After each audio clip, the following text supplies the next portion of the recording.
দেখছেন ATN news happening পয়েন্টের আজকের আয়োজনে আপনাদের সবাইকে আমন্ত্রণ জানাচ্ছি। আমি জান্নাতুন নাহার জাকিয়া। দর্শক, আমরা অনেক জায়গাতেই টাকা খরচ করে থাকি, কিন্তু দিন শেষে আসলে কোন জায়গায় টাকা খরচ করলে তৃপ্তি আসে আপনারা কি মনে করতে পারবেন? ভ্রমণ। এই ভ্রমণের শেষে যখন আপনি নিশ্চিন্তে ঘরে ফিরে আসবেন, তখন আপনার মনে হবে যে টাকাটা আমি সেখানে খরচ করলাম, সেটা আপনার মনে একটা তৃপ্তি বয়ে আনছে।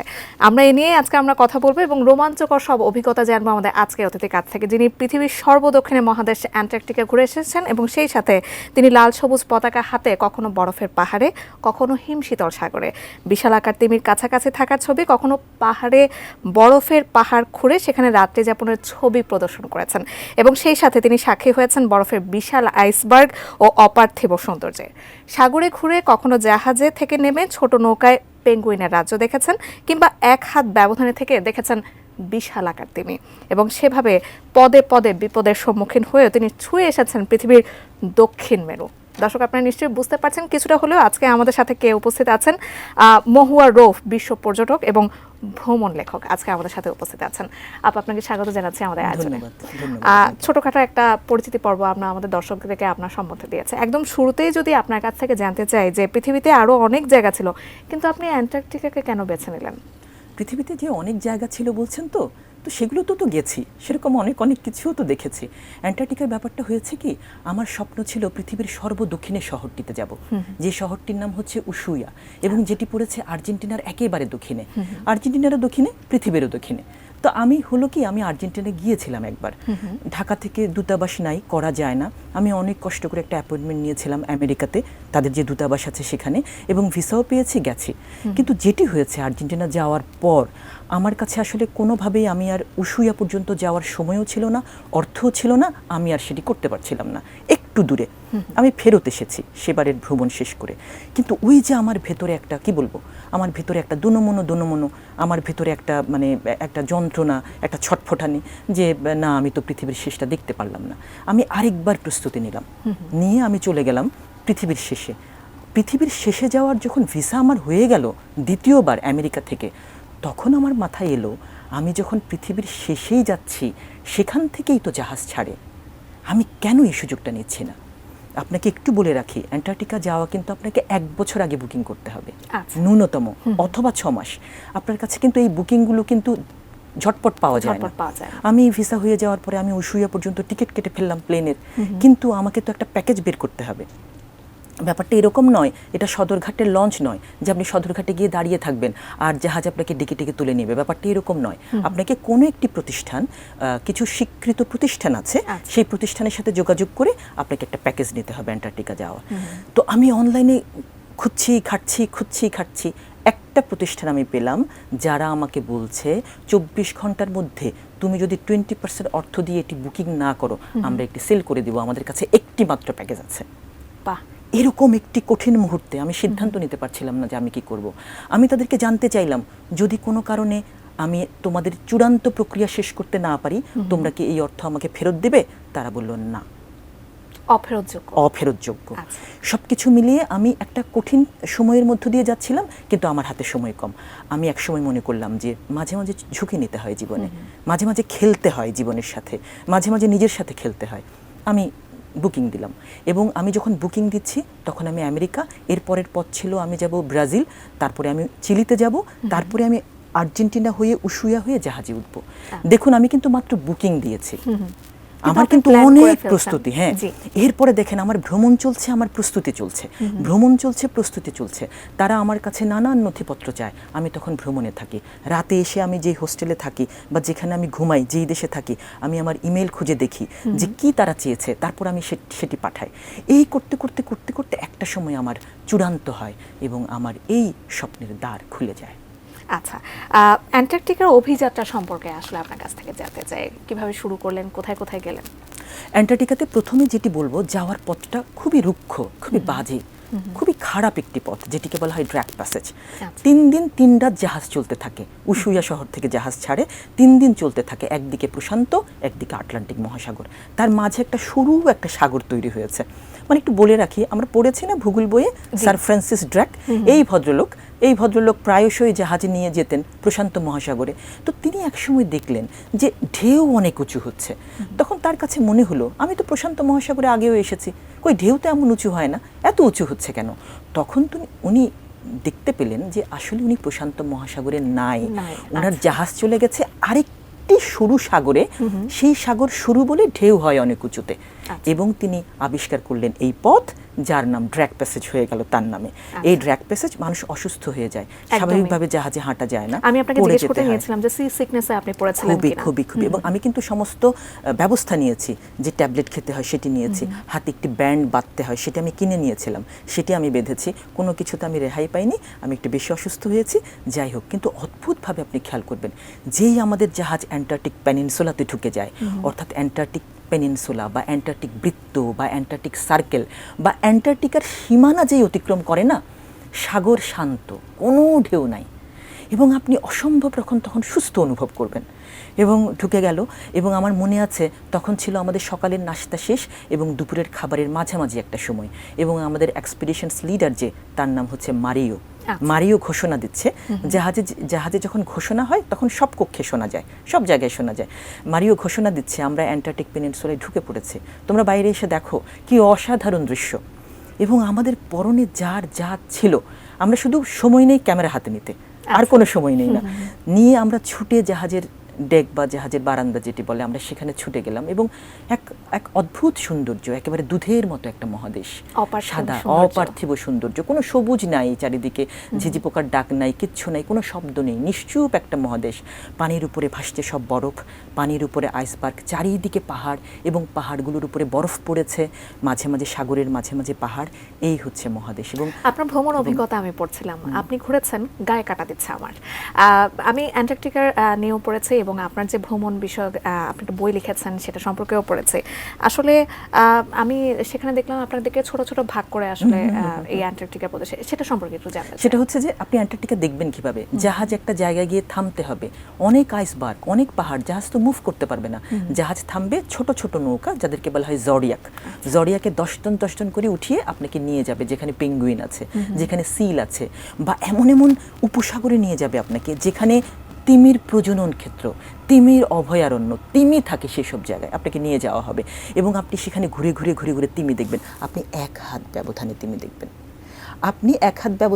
দেখবেন, আপনার কাছে ভয় পাবেন, এবং আপনার সে মুহূর্তে ভয় পেলেও আপনার ছবি তোলা ছাড়া আর কোনো দায়িত্ব নেই। আপনি কি করবেন? পানিতে ঝাঁপ দেবেন?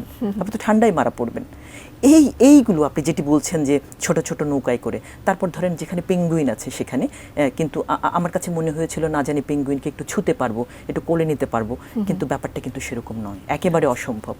যেখানে পেঙ্গুইন আছে সেখানে কোনো অভিযাত্রী তার যে বুট পায়ের, তার তলা যেটা, নিচের অংশ যেটা, সেটা ছাড়া তার শরীরের কোনো অংশ সেই বরফ স্পর্শ করতে পারবে না। এমনই বিধিনিষেধ কিন্তু। আচ্ছা, হ্যাঁ, যাতে কোনোভাবে অ্যান্টার্কটিকার কোনো প্রাণীকে বিরক্ত করা যাবে না। আপনি এমন কোনো আচরণ করতে পারবেন না যাতে তারা বিরক্ত হয়। আপনি অট্ট হাসি দিতে পারবেন না, চিৎকার করতে পারবেন না, গান বাজনা করতে পারবেন না। আমরা যতটুকু জানি পেঙ্গুইন খুবই শান্তিপ্রিয়। হ্যাঁ, খুবই শান্তিপ্রিয়। তো আমরা কি চালাকি করতাম জানেন? আমরা দাঁড়িয়ে থাকতাম, তাদের কাছে যেতাম না। তারা যখন আমাদের পাশ দিয়ে হেঁটে যেত, কাউকে ফোনটা দিয়ে বলতাম যে ছবি তুলে দাও। এই চালাকিটা আমরা করতাম, যেহেতু নিষেধ আছে। এবং সত্যি কিন্তু অ্যান্টার্কটিকাতে যেসব পর্যটক যায় তারা কিন্তু এই বিষয়গুলো মেনে চলে, এবং এটা মেনে চলা উচিত। আমি একটা ছোট তথ্য দিতে চাই। 1959 সালে অ্যান্টার্কটিক ট্রিটি হয়েছিল। এই ট্রিটির মধ্য দিয়ে এই বিষয়গুলোকে নীতির মধ্যে নিয়ে আসা হয়েছে। কারণ তার আগে যত অভিযাত্রীরা গেছে তারা একসময় খাবারের স্বল্পতা দেখা দিয়েছে, তারা পেঙ্গুইন কেটে কেটে খেয়েছে, পরিবেশ বিপর্যস্ত হয়েছে, পরিবেশ ধ্বংস হয়েছে, যার প্রভাব পুরো পৃথিবীতে পড়েছে। স্বাভাবিক কারণে এই ট্রিটি হয়েছে, এবং এখনকার পর্যটকরা কিন্তু এটি অত্যন্ত ঠিকভাবে এই নিয়মগুলো মেনে চলে। আচ্ছা, আমরা আপনার কাছ থেকে আরো ভ্রমণের আরো অভিজ্ঞতা শুনবো। আমার নিজেরই তর্স হচ্ছে না শোনার জন্য, অবশ্যই আমাদের দর্শকরাও সেই আগ্রহ নিয়ে বসে আছেন। দর্শক, আমরা হ্যাপেনিং পয়েন্টের আজকে আয়োজনে আছি, ছোট্ট একটা বিরতির পর ফিরছি, আমাদের সাথেই থাকবেন।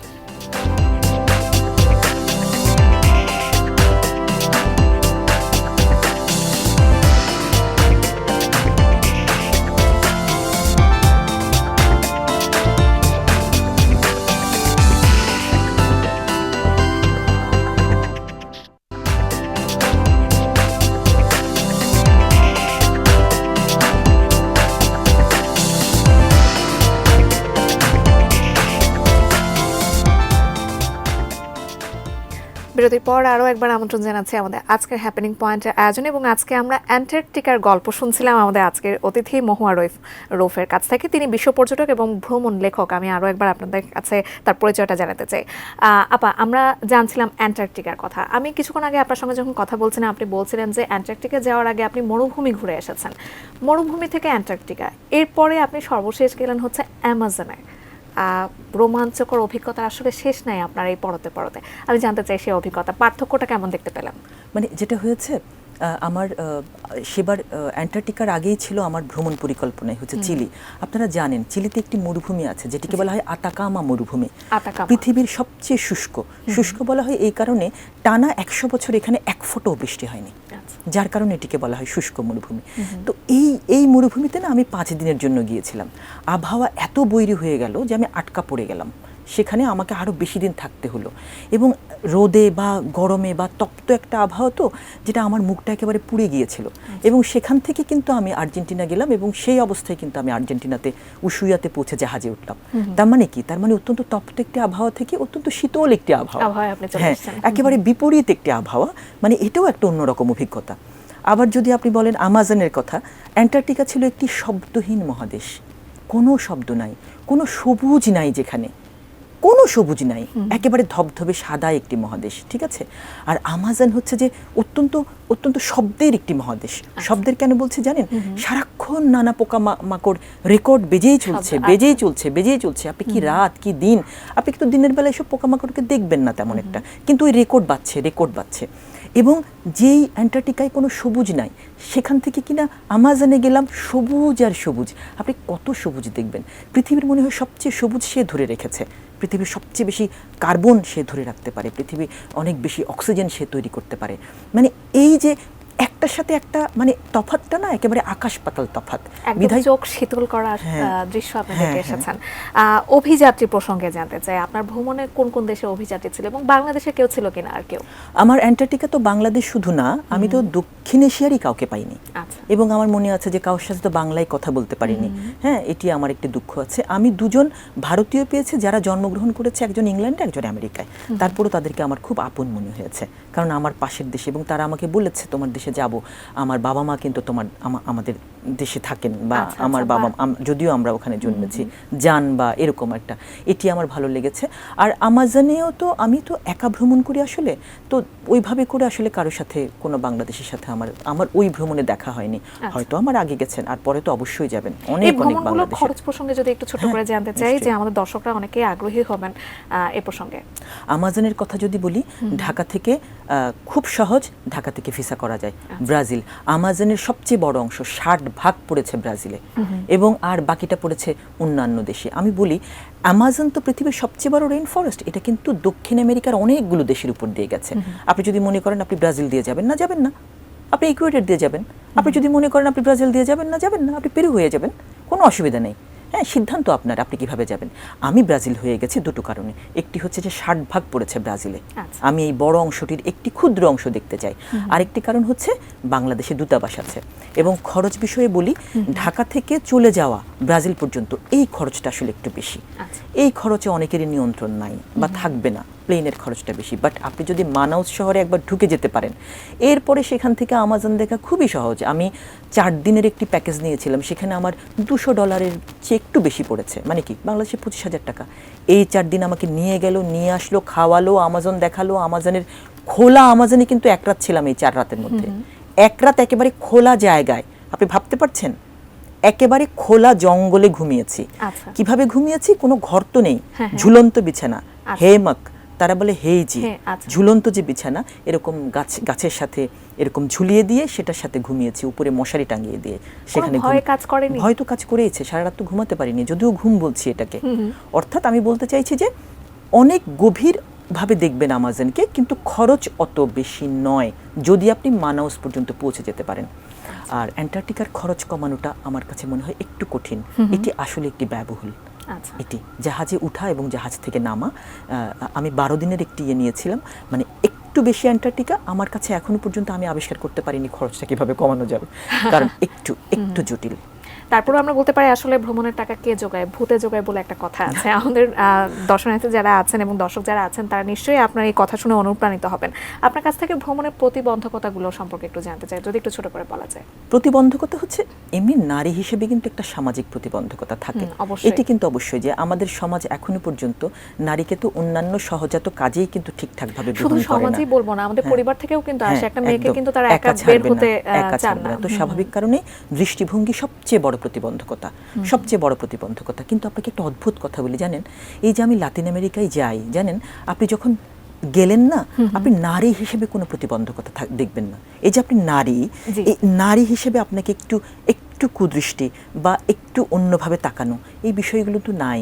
আপনি একবার সীমানা পেরিয়ে যান, দেখবেন এগুলো নাই। হয় কি, আমার সামাজিক যে সমস্যাটা আমি মানসিকভাবে এখানে ফিল করছি, অথবা মায়েদের কিন্তু একটু বেশি কথা শুনতে হয় না, কিভাবে সন্তান ফেলে রেখে মা ঘুরছে, মা ঘুরে বেড়াচ্ছে, মা ঘুরে বেড়াচ্ছে। একটা বিষয় কি, আমাদের সমাজ এখনো এটি মানতে শেখেনি, মায়েরও একটি আলাদা জীবন আছে। আচ্ছা, অবশ্যই। মা কিন্তু একটা আলাদা মানুষ, তার একটি পরিচয় মা, তার আরেকটি পরিচয় সেই স্ত্রী, তার আরেকটি পরিচয় সে কন্যা। মা কিন্তু একজন আলাদা মানুষ, তার কিন্তু আলাদা রুচি থাকবে। তো এই যে ব্যাপারটা হয় কি, যে একটু কঠিন কিন্তু অসম্ভব নয় যদি আপনি চেষ্টা করেন সমাজে আপনার একটা আলাদা পরিচয় তৈরি। আরো রোমাঞ্চকর কিছু কথা আপনার কাছ থেকে শুনতে চাই। আবারও অ্যান্টার্কটিকাতে ফিরছি। বরফে ঢাকা অ্যান্টার্কটিকা দেখে আপনার কি মনে হয়েছে যে জলবায়ু পরিবর্তনের উপর একটা বিরূপ প্রভাব পড়ছে? অফকোর্স মনে হয়েছে। আমি দীর্ঘদিন আমার পেশাগত জীবনে জলবায়ু পরিবর্তন নিয়ে কাজ করেছি। তো স্বাভাবিক কারণে আমি যেখানেই যাচ্ছি, যেখানে আমি হিমবাহ দেখছি, হ্যাঁ, আমি কিন্তু হিমবাহের মাঝে যখন আমি ফাটল দেখছি, বা আমাদের জোডিয়াক যখন পাশ দিয়ে চলছে, আমার সামনে যে ঝুরঝুর করে পড়ে দিয়ে গিয়েছে তা কিন্তু নয়, কিন্তু আমার দৃষ্টি, আমি যে নথিপত্র পড়েছি আমার দীর্ঘ একটা পেশাগত জীবনে আমি জলবায়ু পরিবর্তন নিয়ে কাজ করেছি, আমি যে বিভিন্ন ধরনের আর্টিকেল পড়েছি, আমি কিন্তু তার একটা ছায়া সেখানে দেখতে পাচ্ছি যা আমি পড়েছি। বিধায় আমার কাছে মনে হয়েছে এই মহাদেশটি নিয়ে অনেক আলোচনা এখন হচ্ছে যে এটিকে কিভাবে ঠিকভাবে রক্ষা করা যায়। যা হয়েছে হয়ে গেছে, এখনো পর্যন্ত সুযোগ আছে এবং সত্যি সত্যি কিন্তু প্রভাব পড়েছে এই মহাদেশে, প্রভাব পড়েছে। হিমশৈল নিয়ে কিন্তু আমরা অনেক বিপজ্জনক অভিজ্ঞতার কথা শুনেছি বিভিন্ন যারা ভ্রমণ করেন তাদের কাছ থেকে। আপনার কি সেরকম কোনো অভিজ্ঞতা হয়েছে? না, আমাদের সামনে ওরকম কোনো অঘটন ঘটেছে তা কিন্তু নয়। এবং অঘটন যেখানে ঘটে হয়তোবা সেখানে তারা অনেক, যারা আমাদেরকে নিয়ে যান আমাদের গাইডরা হয়তো ইয়েই থাকেন। কিন্তু আমি যেটি বলছি যে হ্যাঁ, ফাটলের যেটা বা বরফ পড়ে যাওয়ার যে জায়গা থেকে বরফ ছুটে গেছে, এটা দেখে আমি অন্তত বুঝতে পারি, যেহেতু এই বিষয়ে আমি পেশাগত জীবনে কাজ করেছি, যে বিরূপ প্রভাব পড়েছে, বেশ পড়েছে এই অংশটিতে। আমাদের অনেক আগে থেকে এই বিষয়টি নিয়ে ভাবা দরকার ছিল। পরিবেশবাদীরা এখন অনেক বেশি সোচ্চার হয়েছে, কিন্তু এই সোচ্চার বা এই কর্মসূচিগুলো অনেক আগে থেকে নেওয়া দরকার ছিল। আমরা সেটা আসলে বাইরে গেলে দেখতে পাই তারা কতটা পরিবেশকে সুসংহত রাখার জন্য কাজ করে যাচ্ছে। এবার আসবো আপনার লেখালেখি নিয়ে। আপনার লেখালেখির অনুপ্রেরণাটা কোথা থেকে এসছে, এবং একটু যদি বলি যে কিশোর জীবনের ভাবনা থেকে পরবর্তীতে বাস্তব জীবনে যে রূপান্তর আপনি দেখেছেন বা সামনাসামনি দেখেছেন, সেটার অভিজ্ঞতা কেমন ছিল? এবং সর্বশেষ আপনি একটা বই লিখেছেন, বেশ কয়েকটা বই আপনি লিখেছেন, লাতিনের নাটাই নামে আপনার যে সর্বশেষ বইটা, এখন নিশ্চয়ই অমর একুশে বইমেলাও এসেছে বইটা। এই সম্পর্কে আপনার কাছ থেকে জানতে চাই যে আপনি কেন বারবার লাতিনে যাচ্ছেন? লাতিনে যাচ্ছে, ওই যে বললাম যে মানে লাতিনে যাওয়ার পরে হয় না যে নারী হিসেবে আমি এক ধরনের কি বলবো, খুব স্বাচ্ছন্দ্য বোধ করি যে আমাকে কোনোভাবে, এবং আপনি অবাক হয়ে যাবেন সেখানে ধর্ম আছে জানেন, কিন্তু ধর্মীয় দৃষ্টিকোণ নাই। মানে আমরা তো অনেক ধরনের বিধি, নারী এইভাবে চলতে পারবে না এইভাবে, এই বিষয়গুলো না আমাকে খুব বেশি একটা আরাম দেয়, একটা কমফোর্ট দেয়। আর একটা বিষয় হচ্ছে যে হ্যাঁ, লাতিনের অনেক চরিত্র আমাকে বিমোহিত করেছে। আপনি যদি বলেন যে পাবলো নেরুদা আমাকে বিমোহিত করেছে, আপনি যদি বলেন যে আর্নেস্তো চে গেভারা মেরে ফেলা হয়েছিল বলিভিয়া, সেই বিষয়গুলো আমাকে অনুপ্রাণিত করেছে। আপনাকে একটা ছোট কথা বলি, আমি যখন ভিসার জন্য প্রথম যাচ্ছিলাম আর্জেন্টিনা যাওয়ার জন্য, দূতাবাসের খুব বড় কর্মকর্তা আমায় জিজ্ঞেস করছেন, তুমি কেন আমার দেশে যেতে চাও? আমি তখন বললাম, আমাদের রবীন্দ্রনাথ গেছেন তোমার দেশে 100 বছর আগে। আমি রবীন্দ্রনাথ গেছেন যে বাড়িতে থেকেছেন, আমি সেই বাড়িটি দেখতে চাই। অর্থাৎ এই যে আমার বেড়ে ওঠার সাথে এই যে মানুষগুলো, রবীন্দ্রনাথ, ভিক্টোরিয়া অকম্পোর প্রেম, বা এই যে পাবলো নেরুদা, এই যে আমি পাবলো নেরুদার বাড়ি যাব চিলিতে, এই ব্যাপারগুলো না ওই যে আমার কিশোর বয়সে আমি পড়েছি, আমি এই বয়সে তাদের কাছে ছুটে গেছি আমার ভ্রমণের মধ্য দিয়ে। আমার কাছে মনে হয়েছে একটা যোগসূত্র করা যায় না, যেটি একটি ছাপা কাগজে, একটা ছাপা অক্ষরে থাকবে, কালো কালো মুদ্রণের মধ্যে থাকবে। ভিডিও তো অবশ্যই একটি মাধ্যম, কিন্তু একটা একটা কাগজে থাকবে, একটা বইয়ে, একটা মলাটে থাকবে। এই যে আমার কিশোর বয়সে আমার প্রেম বা আমার যে একটা একটা গোপন কিছু মানুষের সাথে আমার বেড়ে ওঠা, আবার এই পরিণত বয়সে এসে আমি তাদের বাড়িতে গেছি, তাদেরকে দেখেছি, আমি ইনকা সভ্যতা দেখেছি, আমি আমি আমি কি বলে আমি মায়ান সভ্যতা দেখেছি। আমি যখন মাচু পিচুতে উঠে যাচ্ছিলাম না, তখন পেছন থেকে ইনকা নারীরা আমাকে সেনিয়রিতা বলে ডেকেছিল। আচ্ছা। এই যে আমার ভিতরে একটা আবেগ, ক্ষণিকের জন্য হলেও আমার নারী মনে, এই যে বাঙালি নারী মনস্তত্ত্বে আমি একজন ইনকা কি বলে ইনকা একজন সেনিয়রিতা হয়ে গিয়েছিলাম। জানেন, আমার এইসব আবেগের কথা আমি এই বইটিতে লিখেছি, লাতিনের নাতাই, এবং এই বইটি প্রকাশ করেছে প্রথমা প্রকাশন, বইমেলায় পাওয়া যাচ্ছে। প্রথমা প্রকাশন থেকে প্রকাশ হয়েছে এবং বইমেলাতে পাওয়া যাচ্ছে। নিশ্চয়ই আমাদের দর্শকরা একবার হলেও প্রথমা প্রকাশনে গিয়ে খোঁজ করবেন এই লাতিনের নাটাই বইটি খুঁজে পাওয়ার জন্য। আমাদের আয়োজনে একেবারে শেষ পর্যায়ে আমরা চলে এসেছি। আপনাকে অসংখ্য ধন্যবাদ আমাদের আজকের আয়োজনে যুক্ত হওয়ার জন্য। আপনাকে তো ধন্যবাদ, এবং আপনার মাধ্যমে, এই অনুষ্ঠানের মাধ্যমে আপনাদের যত দর্শক আছে তাদেরকে আমার ভালোবাসা এবং কৃতজ্ঞতা। দর্শক, আজকে আমাদের সঙ্গে যুক্ত হয়েছেন বিশ্ব পর্যটক ও ভ্রমণ লেখক মহুয়া রৌফ। আমি শেষ কথাই বলতে চাই যে যাই বলুক ভাই, আমার বিশ্ব দেখা চাই, এবং সেই সাথে আপনারা সবাই ভ্রমণ করুন, আনন্দে বাঁচুন, সতেজ থাকুন। আজকে এই পর্যন্তই, অন্য কোনো দিন আবারও দেখা হবে সেই আশা নিয়ে দেখতে থাকুন এটিএন নিউজ। ধন্যবাদ সবাইকে।